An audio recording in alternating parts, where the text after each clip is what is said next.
ha sido la colaboración mutua entre escritor y director desde que se anuncia que han comprado los derechos de esta historia y tú entras en el proyecto como director? ¿Cómo ha sido? Bueno, esto empezó por yo hacerme fan, como uno de los millones que ya eran de Ari, cuando descubrí el proyecto y lo que significaba esto en la plataforma donde se publicó originalmente.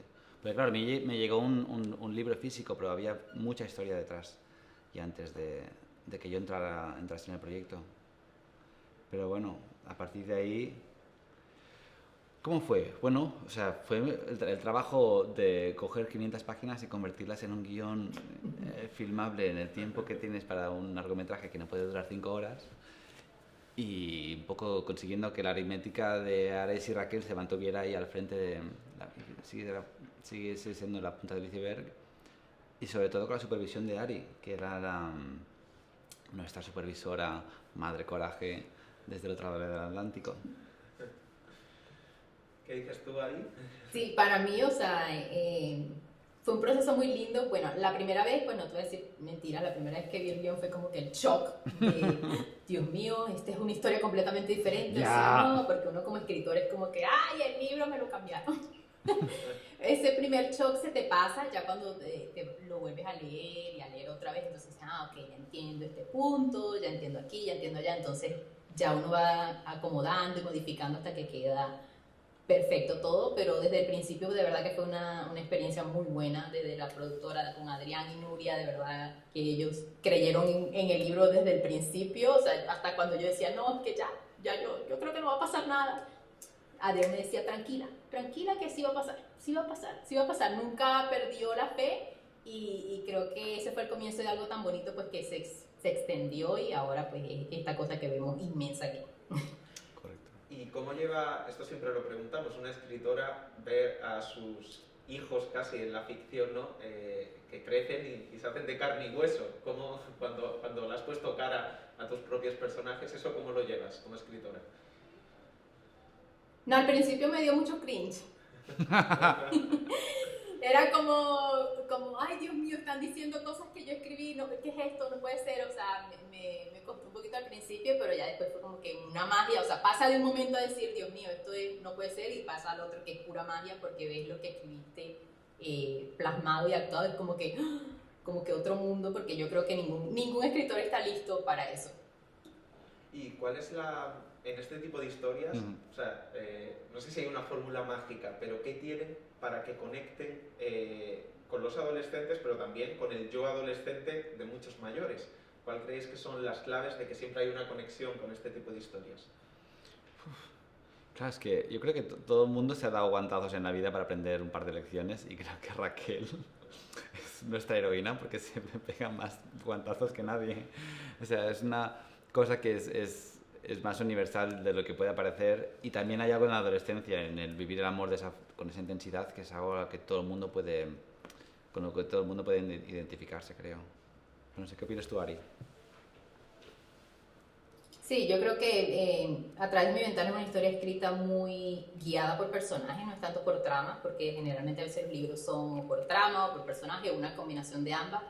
A través de mi ventana siempre fue los personajes, entonces que fueran reales, que las personas dirían, ay no, sí, a mí me pasó también, yo también tuve un crush intenso con alguien de esa forma, o yo también conocí a alguien como Ares que al principio estaba súper cerrado, o sea, es como que la gente se pudiera identificar. Y yo creo que eso es lo que resuena, porque cuando a mí me escriben personas mayores, o sea, me han escrito hasta señoras de 40, señores de 50, 60, una abuelita leyendo a través de mi ventana, me lo pasaron a la señora. Y en esos momentos es que uno se da cuenta que, o sea, como que resona con esa adolescencia, con esos momentos claves que uno tuvo en la adolescencia. Creo que mucha gente se identifica con eso.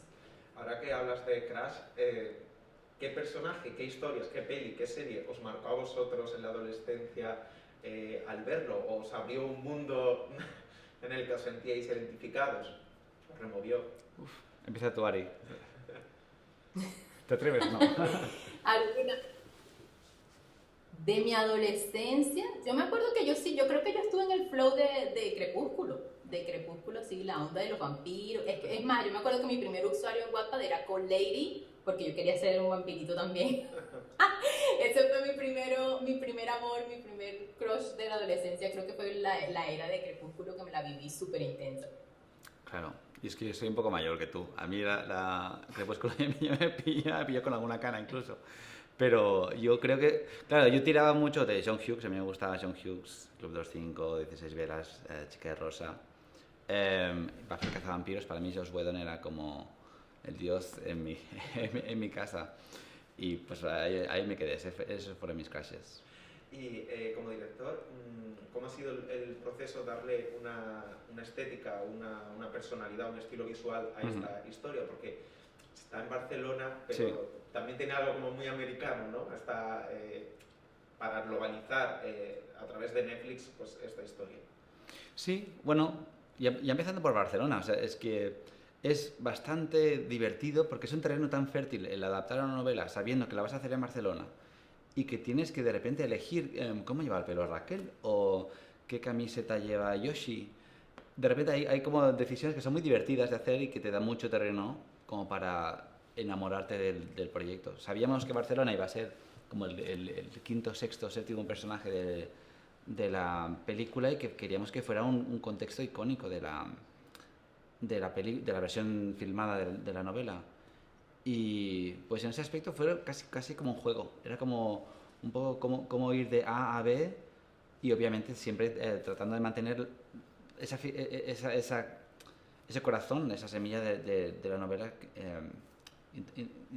que nada, o sea, que todo estuviese acorde y en armonía con ese universo que estaba tan bien retratado en la novela.